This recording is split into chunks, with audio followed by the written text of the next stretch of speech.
Hi, it's tea with or coffee with Jess.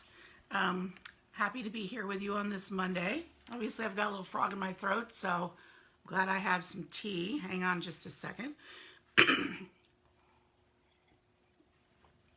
I hope you're all doing well. I have some questions left over from a couple weeks ago that I'm going to try to get to today. Let's see.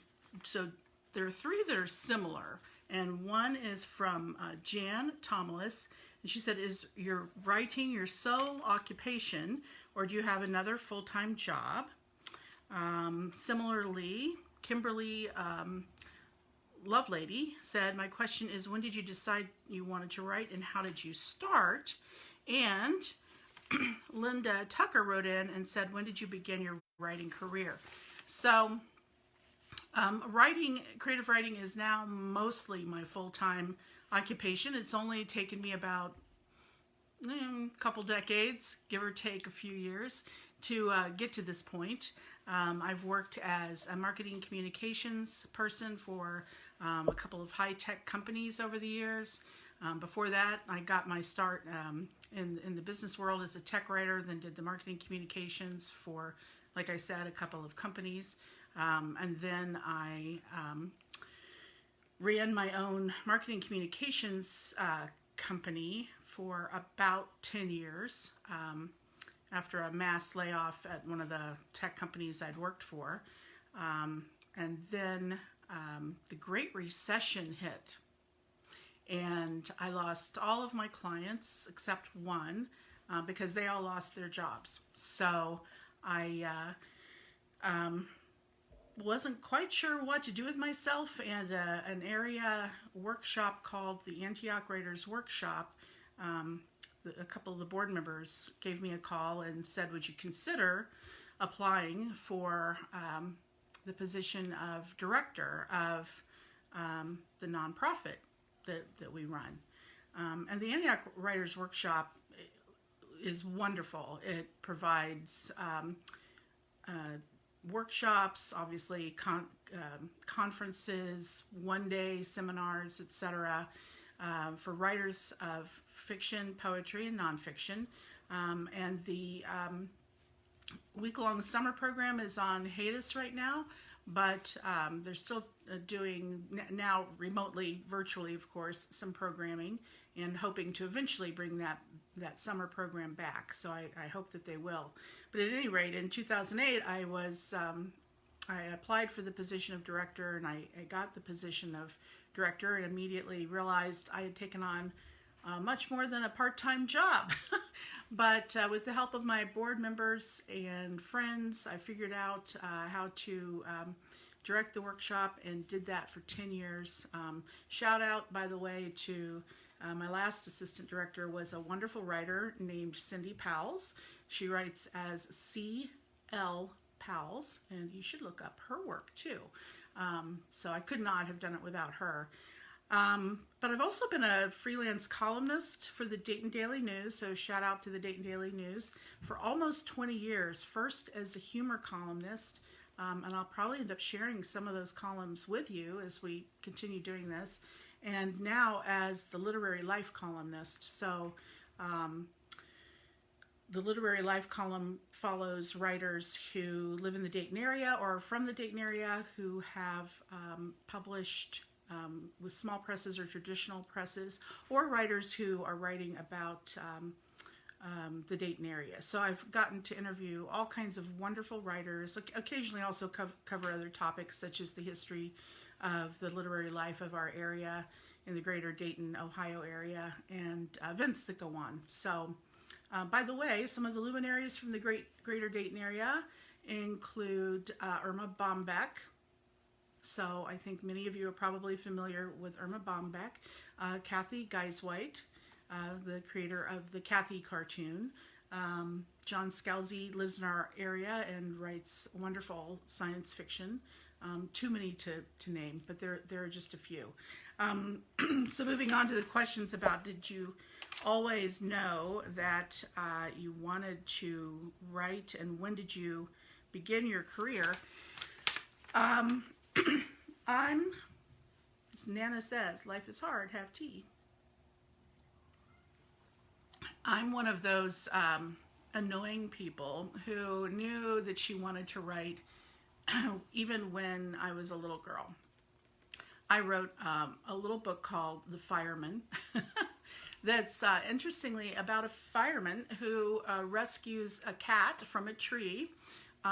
Please give me some slack. I was 6 when I wrote this, so obviously had a lot of learning to do moving forward from age 6 about coming up with interesting and unique plots. But I bound it in red construction paper, put 1 cent up in the corner, and on the inside front cover I wrote published by Little Golden Books, even though obviously it was not published by Little Golden Books. But I had a lot of Little Golden Books as a kid. And I sold it to an aunt. And my aunt hung on to that little book. The cat does get rescued, by the way. Plot spoiler. For the rest of her life, and after she passed away, her husband, my uncle-in-law, found this little book in a box of greeting cards. And by then, I was out as a writer. Everybody knew I was writing and hoping to get published. And he returned the little golden book to me.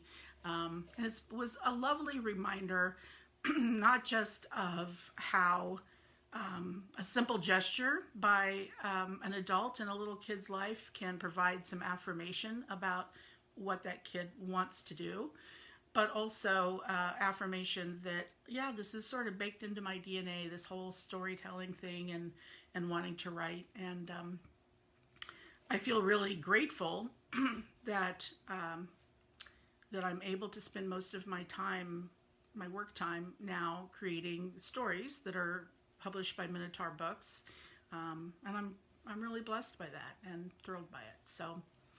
So yeah, those were some questions from a couple weeks ago. Yes, so thank you for those wonderful questions. Oh, and here's a comment from, and I apologize if I mispronounce any of your names, but I'm doing my best. So was a comment from a couple weeks ago from Cheryl Corbett, and she said, I mentioned Kathy Geisweit a minute ago. I so enjoyed Kathy back in the day.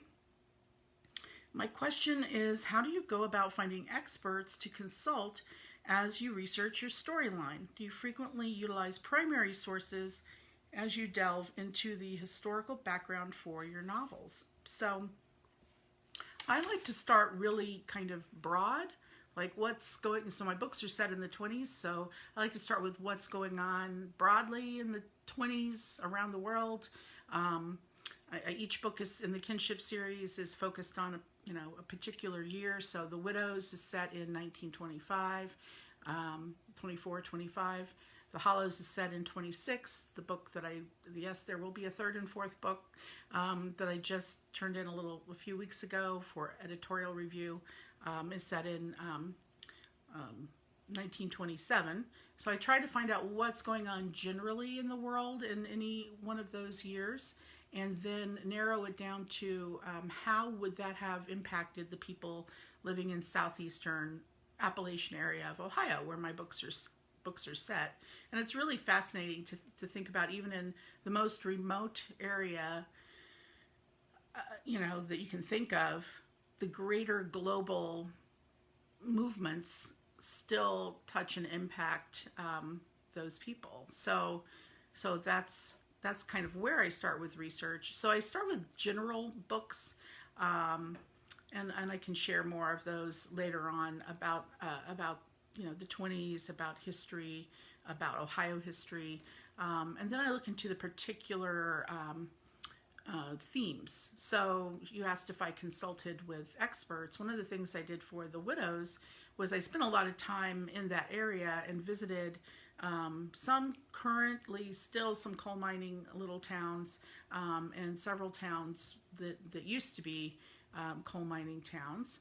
And I was lucky enough, I'll just share this story, to encounter a couple of men who run a coal mining history museum. And once they realized I was there to take them seriously and to learn and to get information to make my book authentic, they were more than happy to chat with me. And they're acknowledged, and the full story is shared in the afterword of The Widows. But I spent a lot of time with them and listened to their stories. They even shared a WPA film from the 1930s with me. And of course, my books are set before then, but it still kind of helped me get a flavor of the town and what life would have been like for their ancestors. And they shared, some of the stories they'd heard from fathers and uncles and grandfathers about coal mining and their own experiences of coal mining. I've said before, I grew up in a family that there were a couple coal miners, but distant uncles. But for the most part were tobacco farmers and then factory workers. And then as time went on, some of my relatives became teachers and home ec administrators. But the majority of people in my family history were tobacco farmers and then factory workers. So I knew a lot about the life of, people working in labor jobs or hard jobs like that, but I didn't know a lot about coal mining. So I have spent a lot of time trying to read everything I can find about coal mining and talk to coal miners to get it right. So thank you for those questions. Those are great. So next week, instead of just me with my tea and my scratchy throat, we will have a guest. So I'm very excited that Victoria Thompson will join us. Some of you may be aware of, she has two mystery series, and one is the Gaslight mystery series, historical mysteries. She just had her 23rd in that series come out, which is so fantastic. And it's called Murder on Pleasant Avenue. So I'm looking forward to chatting with Victoria Thompson next Monday at 3 to find out what she can tell us about her newest book and what it's like to write a series that lasts for 23 books. That's just so fantastic. So I hope you'll join me then. And if you haven't already, like and follow me on Facebook. I do have a Facebook group called Jess Montgomery Book Friends. We have a lot of fun there, as well as on our Facebook page. And sign up for my email newsletter. I like to have fun giveaways and share recipes for pie and other information in my email newsletter. And if you don't already, follow me on BookBub. Leave me if you've read my books and you care to leave a review, that would be lovely too. And thank you so much for joining me for a little cup of tea. I certainly needed the tea break. And I hope you have a safe and wonderful rest of the day. Thank you. Bye-bye.